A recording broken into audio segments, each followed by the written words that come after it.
امام علی علیہ السلام سے پوچھا گیا، یا علی، روز محشر اور برزخ میں سب سے زیادہ عذاب کس پر ہوگا؟ بس جیسے ہی یہ پوچھا گیا تو امام علی علیہ السلام نے فرمایا، اے شخص، ان لوگوں پر جو اپنے ہاتھوں سے ہی اپنے آپ کو مار دیتے ہیں۔ یاد رکھنا،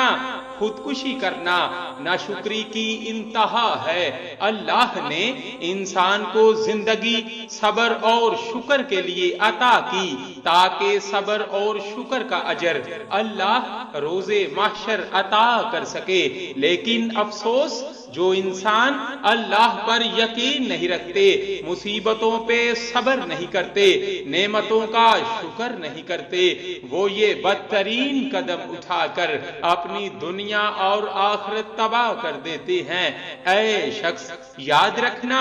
جو انسان جس حالت میں اپنے آپ کو مارتا ہے وہ برزخ میں ویسے ہی بار بار مرتا رہتا ہے، تب تک جب تک وہ روز محشر اللہ کے دربار میں پیش نہ ہو، اور وہاں پر بھی اس کو کسی بھی نیکی کا کوئی بھی اجر نہیں ملتا، اور وہ بغیر حساب و کتاب دوزخ میں دھکیل دیا جاتا ہے۔